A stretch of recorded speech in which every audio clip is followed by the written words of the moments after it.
और अब बात करते हैं हमारे खास सेगमेंट देश प्रदेश की, जहां आपके राज्य आपके गांव की खबर हम आप तक लेकर आते हैं। सबसे पहले बात करते हैं बिहार की, जहां विपक्ष के नेता तेजस्वी यादव ने एक संवाददाता सम्मेलन में मंगलवार को 3 लोगों की हत्या के मामले में मुख्यमंत्री नीतीश कुमार पर अपनी पार्टी के विधायक अमरेंद्र पांडेय को एक बार फिर बचाने का आरोप लगाया है। तेजस्वी ने कहा कि पुलिस जानबूझकर इस मामले में नीतीश कुमार के दबाव में इस मामले में सत्तारूढ़ दल के विधायक को बचा रही है। इससे पहले जब तेजस्वी यादव गोपालगंज जाने की कोशिश कर रहे थे तब उन्हें पुलिस ने रोक दिया था। यहां ध्यान देने वाली बात यह है कि तेजस्वी यादव ने इस ट्रिपल मर्डर की सीबीआई जांच की मांग की है, जबकि बिहार सरकार ने इस ट्रिपल मर्डर की जांच के लिए एसआईटी बनाई है, जिसकी कमान सारण रेंज के डीआईजी संभाल रहे हैं। ये हमारा मानना है कि बिहार में पूरी तरीके से अपराध का बोलबाला है और इसमें सरकार जो है पूरी तरीके से संरक्षण दे रही है। गोपालगंज जिले में कई हत्याकांड हुए हैं, कई एक जो हत्या है वो हुई है और उस सिलसिले में जो अमरेंद्र पांडेय और पप्पू पांडेय जो सत्ताधारी दल का नीतीश जी का जो चहेता जो विधायक है,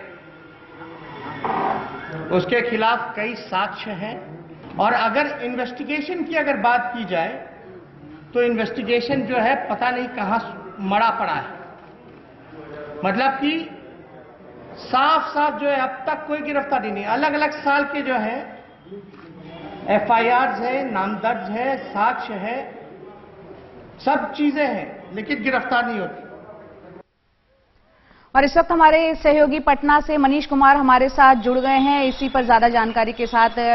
मनीष, यहां पर तेजस्वी जो है ट्रिपल मर्डर की सीबीआई जांच की मांग कर रहे हैं और कह रहे हैं कि जो जेडीयू के जो विधायक हैं उनके खिलाफ तमाम साक्ष्य मौजूद हैं, लेकिन अभी तक कोई गिरफ्तारी नहीं हुई है। नीतीश सरकार पर वो आरोप लगा रहे हैं अपने विधायक को बचाने की। क्या कुछ राजनीति इस मुद्दे पर चल रही है? साथ ही इस मर्डर केस की हिस्ट्री क्या है वो भी आप संक्षेप में बता पाएं। देखिए, ये जनता दल यूनाइटेड के विधायक हैं अमरेंद्र पांडेय उर्फ पप्पू पांडेय। उनके एक बड़े भाई सतीश पांडेय हैं जो उस इलाके के काफी दुर्दांत अपराधी रहे हैं। उनके ऊपर 3 दर्जन से अधिक मामले भी चल रहे थे, लेकिन सतीश पांडेय ने बाद में सरेंडर किया, कुछ सालों तक जेल में रहे, बाहर रहे। लेकिन इस ट्रिपल मर्डर के मामले में वो भी नामजद आरोपी बनाए गए थे और वो इस मामले में गिरफ्तार हुए और जेल गए हैं। जहां तक पप्पू पांडेय का सवाल है तो गोपालगंज में ये बात किसी से छिपी नहीं है कि उनकी एक समानांतर सरकार चलती है कि हर चीज जो है उनकी मर्जी के अनुसार होता है, जिसके कारण जो है वो हर राजनीतिक दल के एक तरह से हर राजनीतिक दल के लोग या जो गैर ब्राह्मण जातियां हैं वो एक तरह से उनके खिलाफ बोलबंद हो चुकी हैं।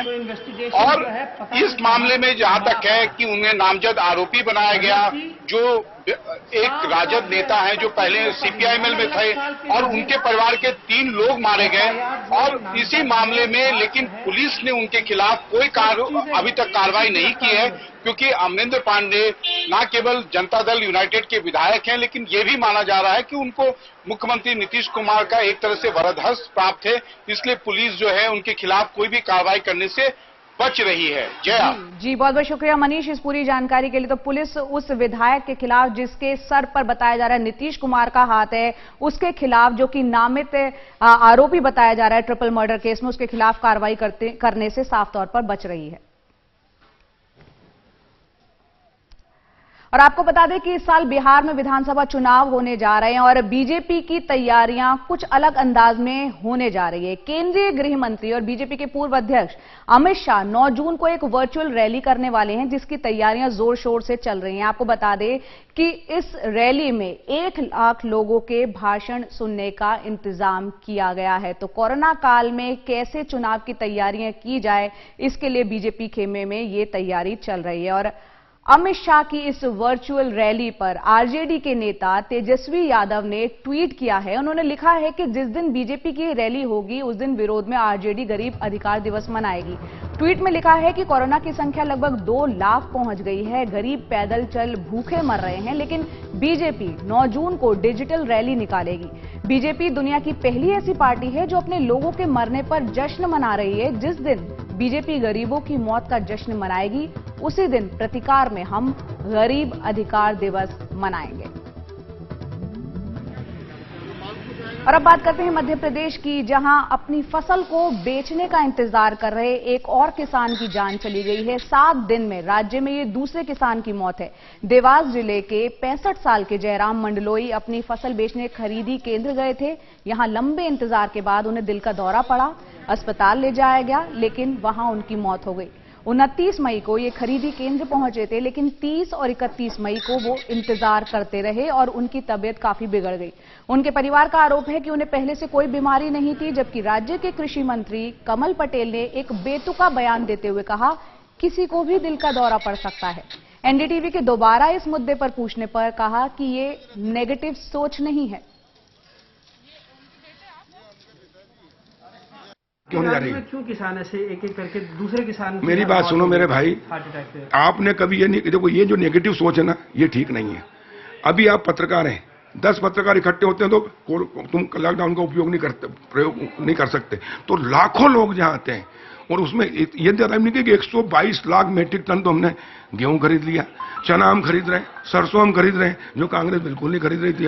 हम किसानों को ब्याज माफ कर रहे हैं, हम कितना मुख्यमंत्री काम कर रहे हैं, हर गरीब हर चीज के लिए 5000 अंत्येष्टि के दिए थे, वो भी कमलनाथ ने बंद कर दिए। और इसलिए किसानों की तकलीफ है, वो हमारी तकलीफ है, लेकिन इतने बड़े काम में कभी भी कुछ होता है तो थोड़ी बहुत लाइन तो लगेगी। हम शादी में जाते हैं, 500 लोग इकट्ठे होते हैं, देखते हैं जब गिद्ध जैसा भोजन होता है कैसे टूट पड़ते हैं। तो ये तो, लेकिन फिर भी एक एक दाना किसान का खरीदेंगे और किसान की आर्थिक स्थिति ठीक करेंगे। और हम तो फसल बीमा योजना में भी चेंज कर रहे हैं, अब 100% किसानों का 100% किसानों का बीमा होगा और सरकार उनकी जिम्मेदारी लेगी ताकि किसान कभी कर्ज में ना आए। हम किसान को कर्ज मुक्त और आत्मनिर्भर और स्वावलंबी बनाना चाहते हैं। आत्मनिर्भर गांव, आत्मनिर्भर किसान और आत्मनिर्भर भारत बनेगा। और इस वक्त अनुराग द्वारी भोपाल से हमारे साथ जुड़ गए हैं। अनुराग, हमने आपका ये इंटरव्यू सुना जो आपने कृषि मंत्री के साथ किया है। वो सवाल पूछने को नेगेटिव सोच बताते हैं, वो लाइनों में खड़े रहना एक आम बात बताते हैं और साथ में कह रहे हैं किसान जो है आत्मनिर्भर बने।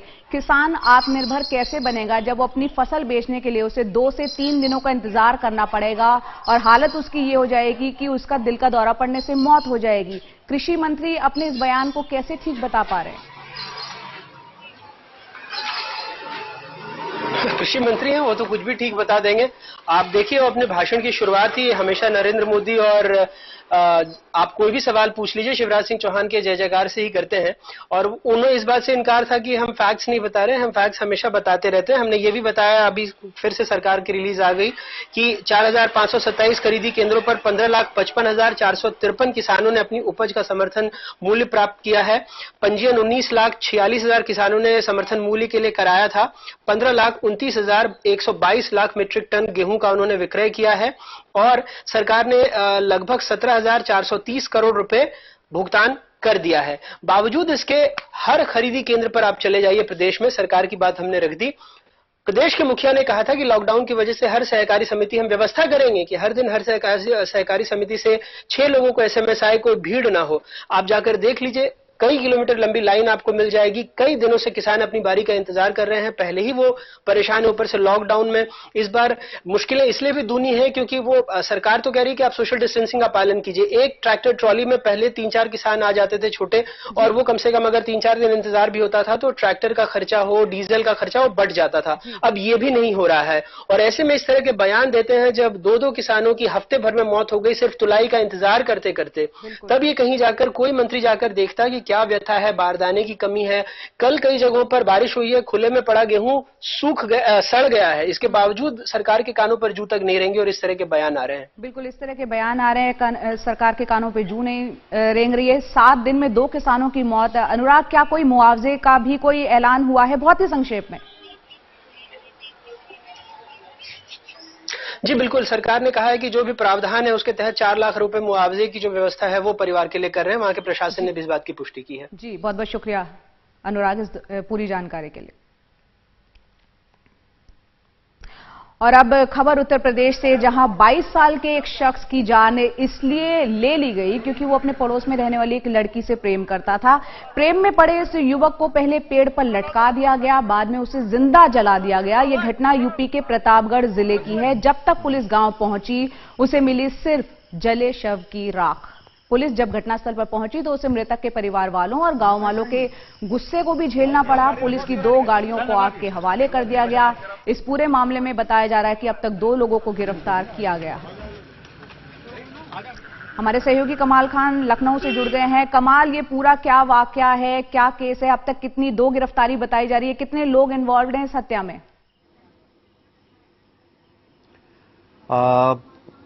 देखिए, ऐसा है, 3 लोग नामजद हैं हत्या में और लड़की लड़के में दोस्ती थी, मोहब्बत थी। लड़की की जो हमने अभी भी फेसबुक देखी है तो उसमें ढेरों पोस्ट उस लड़के के साथ हैं और उस लड़की ने एक तस्वीर लगा रखी है जिसमें वो बीमार है और लड़का उसका सिर दबा रहा है। लड़की ने लिखा है, जब मैं बीमार होती थी तो वो मेरा सिर दबाता था। लेकिन ऐसा कहते हैं कि लड़की की जब यूपी पुलिस में सिपाही की नौकरी लग गई तो लड़की के परिवार वाले जो हैं वो प्रेशराइज करने लगे कि वो लड़के से संबंध तोड़ दे और वो लड़के को मिलने नहीं देना चाहते थे, जिसकी वजह से दोनों में आपस में दूरी हुई। लड़के ने भी शायद फेसबुक पे वो फोटो वगैरह लगाई जिसमें लड़की का वो सिर दबा रहा है। उससे नाराज होकर के उसके परिवार वालों ने लड़की की तरफ से छेड़खानी का मुकदमा लिखवा दिया था और जिसमें वो जेल भेज दिया गया था। अभी जब कोरोना के अंदेशे से जेल के बहुत सारे कैदियों को पैरोल दी गई तो उसमें ये लड़का भी छूट करके अपने गांव आया था, लेकिन कल शाम को उसको पेड़ पे बांध करके जला दिया गया। जी, यहाँ पर उस लड़के को जला दिया गया। क्या उस लड़की का कहीं से कोई पूछताछ हुई है, रिएक्शन आ पाया है इस घटना के बाद? नहीं, अभी उसका रिएक्शन नहीं आया है। लड़की बताते हैं कि वो कानपुर में पोस्टेड है और वो गांव में नहीं है। लेकिन लगता है कि पुलिस वहां कुछ पूछताछ करेगी। पुलिस के लोग वहां ये कह रहे हैं कि लड़की ने खुद उससे दूरी बना ली थी, लेकिन अगर लड़की के फेसबुक पोस्ट अगर देखेंगे तो उसमें तमाम लड़के की इस तरह की तस्वीरें हैं जिससे लगता है कि उनकी आपस में अभी भी रिश्ते और दोस्ती बनी हुई थी। जी कमाल, बहुत बहुत शुक्रिया इस पूरी जानकारी के लिए। और अब बात करते हैं पश्चिम बंगाल की, जहां आसनसोल में एक क्वारंटीन सेंटर में रुके लोगों ने हंगामा किया। यहां ठहरे लोगों का यह आरोप है कि सेंटर में कोई सुविधा नहीं है और उनके साथ जानवरों जैसा सलूक किया जाता था। यहां उन्हें कैद करके रखा गया था और ना ढंग से खाना दिया जाता था, ना ही किसी तरह के और इंतजामात यहां पर थे।